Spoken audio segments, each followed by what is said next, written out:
আপনি যদি আশিক রাসূল হন, আল্লাহ প্রেমিক হন, মনে রাখবেন ইমতিহান আসবে, পরীক্ষা আসবে, ঋণ দিয়ে পরীক্ষা আসবে, ধন দিয়ে আসবে, সন্তান দিয়ে আসবে, মা বাবা দিয়ে আসবে, স্ত্রী স্বামী দিয়ে আসবে, ইজ্জতের সুরতে আসবে, বেজ্জতি হয়ে যাবেন। দেখবেন অনেক ইজ্জত হঠাৎ করে বেজ্জতি হয়ে গেছেন। অনেক ব্যবসা বাণিজ্য লাভ হচ্ছে, ধস নেমে যাবে, ব্যবসার মধ্যে নোকসান হয়ে যাবে। চাকরি ছিল, চমৎকার অবস্থা ছিল, জব চলে যাবে। টাকা ছিল, অভাবে পড়ে যাবেন। বাপ দাদা ভালো ছিল, কিন্তু আপনার অবস্থা খারাপ হয়ে যাবে। বিভিন্ন সুরতে ইমতিহান আসবে। বান্দার হিসাব হলো, ভালোবাসা হলো দিয়ে ভালোবাসে, যে তোমাকে গিফট করলাম, আমি তোমাকে ভালোবাসি, কিন্তু আমার আল্লাহ বলেন আমি বান্দার থেকে নিয়ে ভালোবাসি।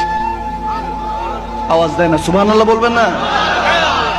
নিয়ে ভালোবাসি। দেখি বান্দা ইমতিহান নিতে ধৈর্য ধরতে পারি কিনা।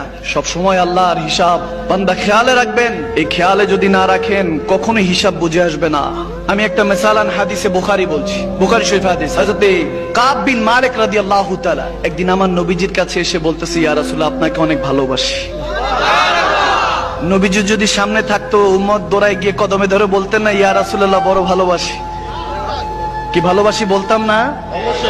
আমার নবীর কাছে এসে কাব বিন মালিক রাদিয়াল্লাহু তাআলা বলছি, ইয়া রাসূলুল্লাহ, বড় ভালোবাসি। আমার নবী বলে, ভালো মতো বুঝে বল। বলে, ইয়া রাসূলুল্লাহ, ভালোবাসি ওয়াল্লাহি, আল্লাহ শপথ করে বলছি। বলে, আবার বলো, বুঝে শুনে তারপর বলো। 3 নাম্বার যখন বললো, ইয়া রাসূলুল্লাহ, আপনাকে অনেক ভালোবাসি, আমার নবী বলে, তাহলে পরীক্ষার জন্য প্রস্তুতি নাও। আমি নবীর ভালোবাসা, আল্লাহর ভালোবাসা পরীক্ষা নেই, এমনে এমনে না যায়। সে ভালোবাসি বললা, চেহারা একটা ভেটকায়া।